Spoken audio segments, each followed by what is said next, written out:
नमस्कार, यह है कहानियों का अद्भुत संसार के साथ कहानी और मैं मंजीत ठाकुर आपको सुना रहा हूं हिंदी साहित्य का एक महान उपन्यास जिसे लिखा है शिव पूजन सहाय ने।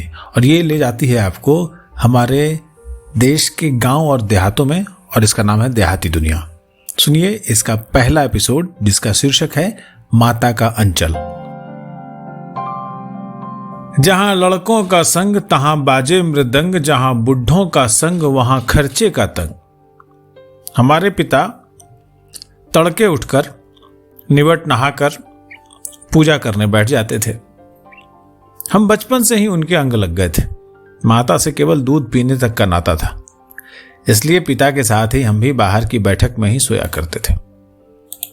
वो अपने साथ ही हमें उठाते और साथ ही नहला धुलाकर पूजा पर बिठा लेते।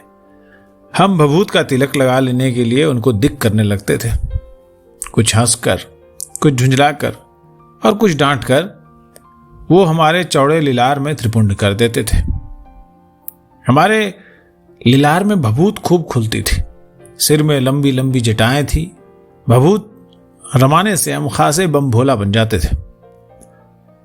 पिताजी हमें बड़े प्यार से भोलानाथ कहकर पुकारा करते, पर असल में हमारा नाम था तारकेश्वर नाथ। हम भी उनको बाबूजी कहकर पुकारते और मां को मैया।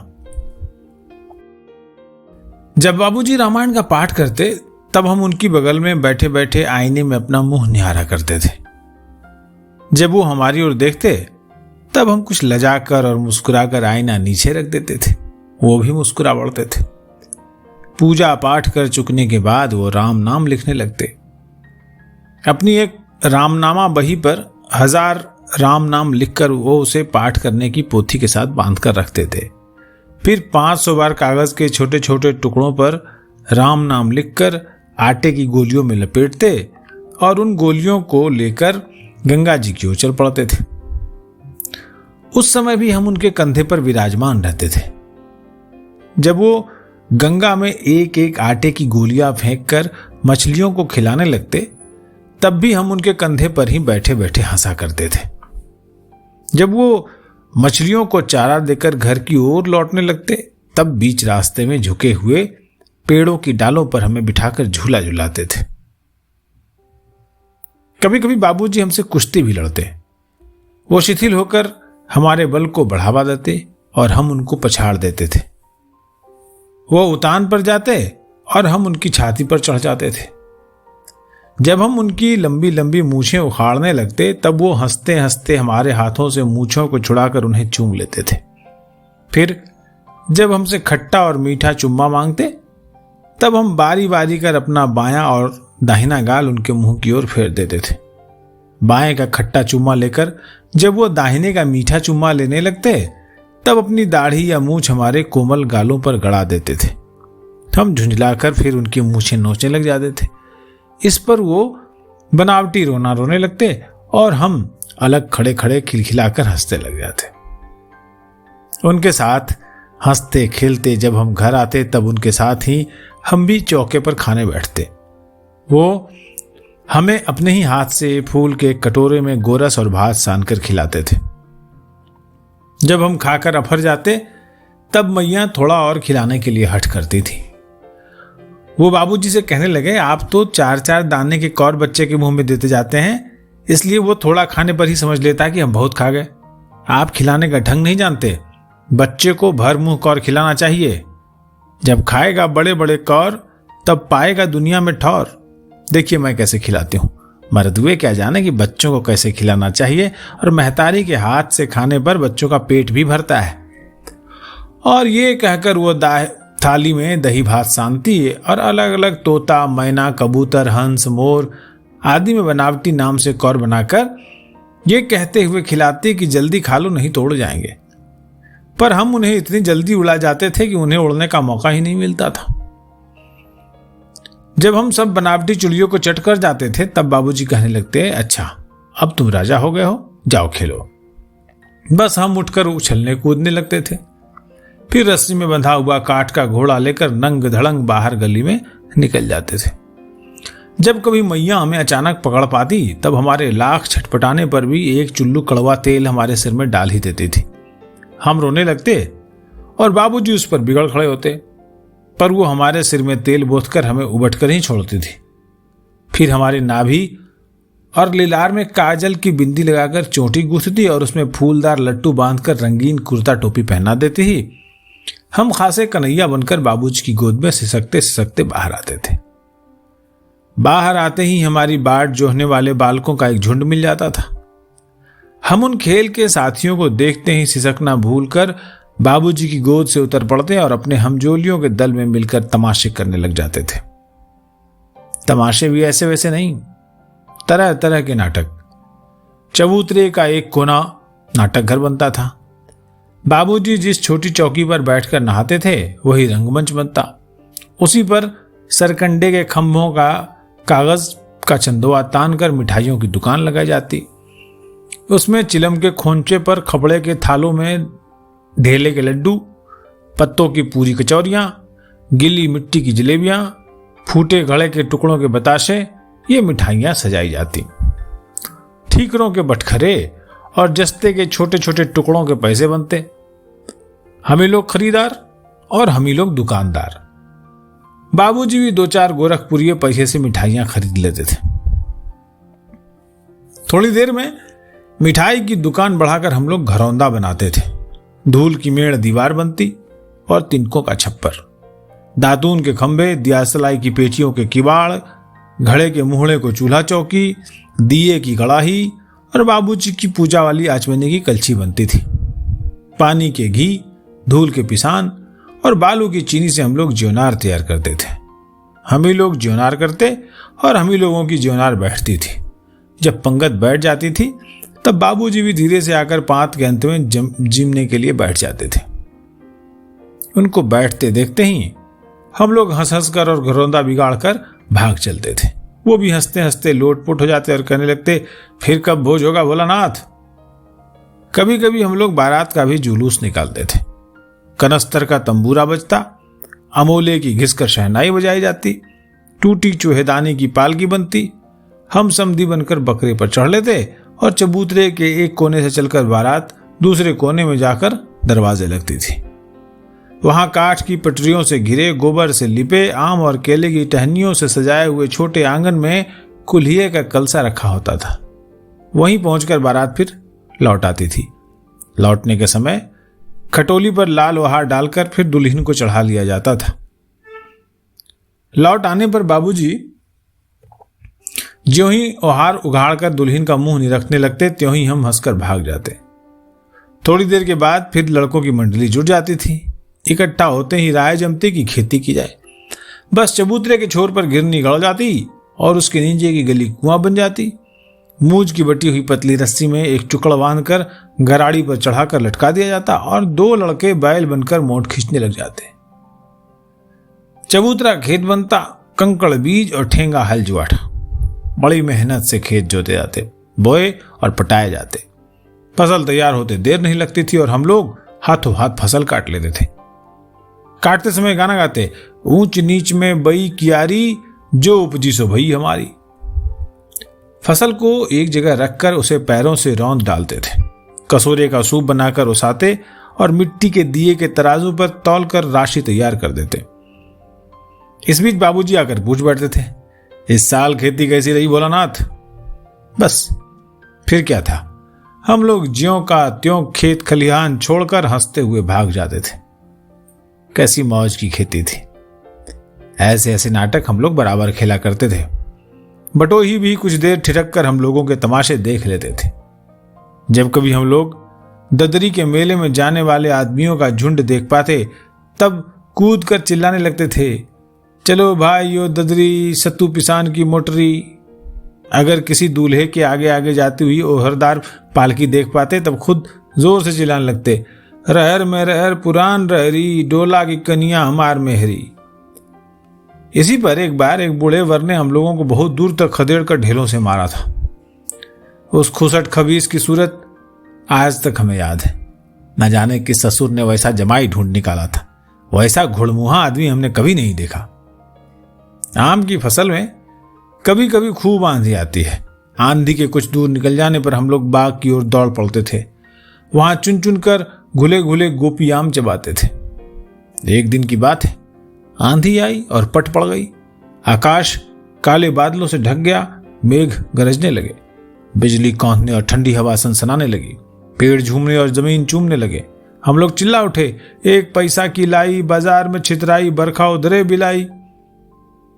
लेकिन बरखा नहीं रुकी और भी मूसलाधार पानी होने लगा। हम लोग पेड़ों की जड़ में धड़ से सट गए, जैसे कुत्ते के कान में अंठी चिपक जाती है, मगर बरखा जमी नहीं, थम गई। बरखा बंद होते ही बाग में बहुत से बिच्छू नजर आए। हम लोग डरकर भाग चले। हम लोगों में बैजू बड़ा ढीठ था। उसने बड़े ढंग से एक बिच्छू को धागे में बांध कर लटका लिया। रास्ते भर वो हम लोगों को उससे डरवाता आया।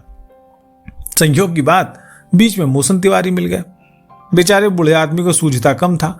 बैजू उनको चिढ़ाकर बोला, बुढ़वा बेईमान मांगे करेला चोखा। हम लोगों ने भी बैजू के सुर में सुर मिलाकर यही चिल्लाना शुरू कर दिया। मोहसन तिवारी ने बेतहाशा खदेड़ा। हम लोग तो बस अपने अपने घर की ओर आंधी हो चले। जब हम लोग नहीं मिल सके तब तिवारी जी सीधे पाठशाला में चले गए। वहां से हमको और बैजू को पकड़ लाने के लिए 4 लड़के गिरफ्तारी वारंट लेकर छूटे। इधर ज्यों ही हम लोग घर पहुंचे त्यों ही गुरुजी के सिपाही हम लोगों पर टूट पड़े। बैजू तो 9-11 हो गया, मगर हम पकड़ लिए गए। फिर तो गुरुजी ने हमारी खूब खबर ली, छठी का दूध याद करा दिया। बाबूजी ने यह हाल सुना तो दौड़े हुए पाठशाला में आए। गोद में उठाकर हमें पुचकारने और फुसलाने लगे, पर हम दुलराने से चुप होने वाले लड़के नहीं थे। रोते रोते उनका कंधा आंसुओं से तर कर दिया। वो गुरुजी की चिरौरी करके हमको घर ले चले। रास्ते में फिर हमारे साथी लड़कों का झुंड मिला। वो जोर जोर से नाच और गा रहे थे, माई पकाई गरर गरर पुआ, हम खाई पुआ न खेलब जुआ। फिर क्या था, हमारा रोना धोना सब भूल गया। हम हट करके बाबूजी की गोद से उतर पड़े और लड़कों की मंडली में मिलकर लगे वही तान सुरल आपने। तब तक सब लड़के सामने वाले मकई के खेत में दौड़ पड़े। उनमें चिड़ियों का झुंड चल रहा था। वे दौड़ दौड़ कर उन्हें पकड़ने लगे, पर एक भी हाथ नहीं आई। हम खेत से अलग ही खड़े होकर गा रहे थे कि राम जी की चिड़ई, राम जी का खेत, खा लो चिड़ई भर भर पेट। हमसे कुछ दूर बाबूजी और हमारे गांव के कई आदमी खड़े होकर तमाशा देख रहे थे कि ये ही हंस रहे थे कि चिड़ई की जान जाए लड़कों का खिलौना। सचमुच लड़के और बंदर पराई पीर नहीं समझते। इतने में बैजू 2 गौरैयों को पकड़ लाया है, तो उसने बड़ी फुर्ती से अंगोछे से ढककर उन्हें पकड़ा था। बस उसके पीछे पीछे लड़कों का झुंड चला। कुछ दूर आगे बढ़कर हम लोगों ने उसे घेरा। चिड़ियों को देखना चाहा, मगर वो सबसे सयाना था। झपाटे से ऊपर की ओर हाथ उठाकर अंगोछा फहरा दिया और कहा, ल उड़ गई। हम लोग आसमान ताकने लगे और वो आगे बढ़कर हंसने लगा। पर उसके लाख चकमा देने पर भी हम लोगों ने उसका पिंड नहीं छोड़ा। जब वो चकरबे में पड़ गया तब उसे दिखलाते ही बना। फिर तो लड़कों ने चिड़ियों को बंदर के घाव की तरह गींज डाला। इस पर बैजू बहुत बिगड़ा। वो उन्हें छिपाकर ये कहते हुए ले भागा कि जाता हूं उसको पका कर खाना। बस हम लोग निराश होकर उसकी ओर देखते ही रह गए। अब हम लोगों के मन में इस बात की डाह हो गई कि अकेले बैजू ही कैसे शिकार खाएगा और हम लोग यूं ही रह जाएंगे। ये बात मन में आते ही शिकार खाने के लिए ऐसी जीभ चली कि एक टीले पर जाकर हम लोग चूहों के बिल में पानी उलीचने लगे। नीचे से ऊपर पानी फेंकना था। हम सब थक गए। तब तक गणेश जी के चूहे की रक्षा के लिए शिव जी का सांप निकल आया। रोते चिल्लाते हम लोग बेतहाशा भागे। कोई औंधा गिरा, कोई अंटा चित्त, किसी का सिर फूटा, किसी के दांत टूटे, सभी गिरते पड़ते भागे। हमारी सारी देह लहूलुहान हो गई। पैरों के तलवे कांटों से छलनी हो गए। हम एक सुर से दौड़े हुए आए और घर में घुस गए। उस समय बाबूजी बैठक के ओसारे में बैठकर हुक्का गुड़गुड़ा रहे थे। उन्होंने हमें बहुत पुकारा, पर उनकी अनसुनी करके हम दौड़ते हुए मैया के पास ही चले गए। चाकर उसी की गोद में शरण ली। मैया चावल अमनिया कर रही थी। हम उसी के आंचल में छिप गए। हमें डर से कांपते देखकर वो जोर से रो पड़ी और सब काम छोड़ बैठे। अधीर होकर हमारे भय का कारण पूछने लगी। कभी हमें अंग भरकर दबाती, कभी हमारे अंगों को अपने आंचल से पोंछकर हमें चूम लेती। बड़े संकट में पड़ गई। झटपट हल्दी पीसकर हमारे घावों पर थोपी गई। घर में कोहराम मच गया। हम केवल धीमे सुर से सा सा सा कहते हुए मैया के आंचल में लुके चले जाते थे। सारा शरीर थर थर कांप रहा था। रोंगटे खड़े हो गए थे। हम आंखें खोलना चाहते थे पर वो खुलती नहीं थी। हमारे कांपते हुए होठों को मैया बार बार निहार कर रोती और बड़े लाड़ से हमें गले लगा लेती थी। इसी समय बाबूजी दौड़े हुए आए। आकर झट में मैया की गोद से अपनी गोद में लेने लगे, पर हमने मैया के आंचल की प्रेम और शांति के चंदोबे की छाया नहीं छोड़ी। तब बाबूजी उल्टे हम ही पर खफा होकर कहने लगे, बार बार मना करता था कि इधर बेकार बिलबिलाते हुए मत फिरो, बरसात का दिन है, चारों ओर सांप बिच्छू का दौर दौरा है। पर मेरी बात सुनता कौन है? जहां पेट में दाने पड़े कि लापता हुए। पाठशाला जाने का नाम सुनते ही ज्वर चढ़ जाता है। फिर मैया पर बिगड़ कर गरजते हुए बोले, एक लड़का होता है, बात मानता है, पर यह तो इतना हठी हुआ जाता है कि कभी मेरी बातों पर कान ही नहीं देता। जरा सा कुछ होता जाता है तो तुम भी सिर पर आसमान उठा लेती हो।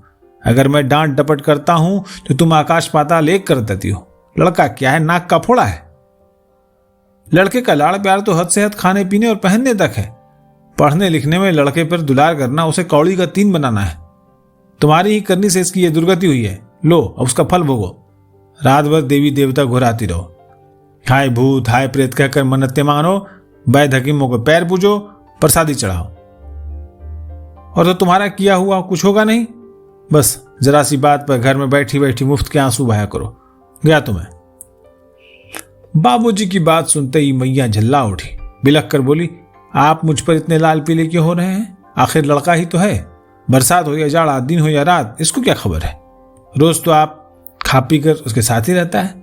न जाने आज कैसे कुत्ता काट गया कि दिन भर पाजी लड़कों के साथ लगा फिरा। मैं तो तरसती रहती हूं कि तनिक मेरे पास आकर बैठता, मुझसे कुछ भी भरमुंह बोलता, मगर ये तो आदि से आप ही का नींद सोता जागता और आप ही की बात बोलता बतलाता है। मैं तो जानती भी नहीं कि कब आप इसे पाठशाला भेजते हैं, कब ये वहां से आकर क्या करता धरता है। आज तो सुना है कि हत्यारे गुरु ने इसको पकड़वा कर छड़ी से पीटा है। देखती हूं कि रोते रोते इसकी आंखें सूज गई हैं। वो गुरु है कि कसाई? क्या उसे ईश्वर ने लड़के बच्चे नहीं दिए हैं? जान पड़ता है उसके दिल में तनिक भी नोह छोह नहीं है। निगोड़े ने ऐसा बेदर्द होकर मारा है कि इसकी पीठ पर छड़ी की सांटें उखड़ाई हैं। न जाने आपका कितना पोढ़ कलेजा है, या आपने इसे सटासट छड़ी खाते देखा। मैं होती तो उस मुंहजले का हाथ चूल्हे में झोंक देती।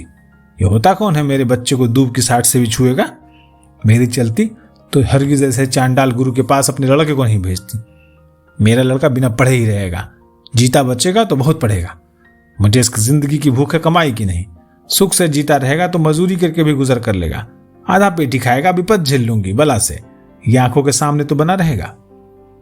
मैंने ही इसे पाल पोस कर इतना बड़ा किया है, अब आप भी बबुआ के बाबूजी बने फिरते हैं। मेरा जन्माया है तो दुलार कौन करेगा? अब जरा सी बात पर आपने इसका खाना पीना पहनना तक उकड़ दिया। जिसको भगवान खाने पीने वाला देते हैं वही ना खाता पिलाता है। जिसकी कोई है ही नहीं वो क्या खाक खिलाएगा? मेरी ही करनी से इसकी दशा हुई है, तो रहने दीजिए अपनी माया ममता। ये बाप का सुख देख चुका। जैसे मैंने 9 महीनों तक दुख सहकर अपना खून पिलाकर इसको अपनी जिंदगी का सहारा बनाया है, वैसे ही इसके लिए अब भी रात बरात भर जागूंगी, जंतर मंतर और झाड़ फूक कराऊंगी, ओझा और वैद्य के पैर पड़ूंगी, देवी देवता मनाऊंगी, जैसे तैसे सब कुछ कर लूंगी। आप जो बने सो कीजिए, नहीं तो इसके जले घाव पर नमक मत छिड़किए। जिसने एक बूंद से इतना बड़ा पिंड संवारा है, ये तो उसकी खोज खबर लेगा ना, या वो भी आप ही की तरह बिगड़ उठेगा। आप तो ऐसी बातें कर गए जिससे मालूम होता है कि आप कभी इसकी तरह लड़के रहे ही नहीं हो। क्या आप वो दिन जल्दी भूल गए जब ठाकुर द्वार जाने की बेर इसी बेटे के लिए तारकेश्वर नाथ के मंदिर में धरना देकर 2 दिन तक आप बिना अन्न जल के ही पड़े रह गए थे? बाबूजी ने शांत भाव से मुस्कुराते हुए कहा, मैं कुछ भी नहीं भूला हूं और न कभी भूल सकता हूं, मगर सब याद है। तुमने तो मेरी बातों का मतलब ही नहीं समझा, मेरे कहने का अर्थ ही पलट दिया।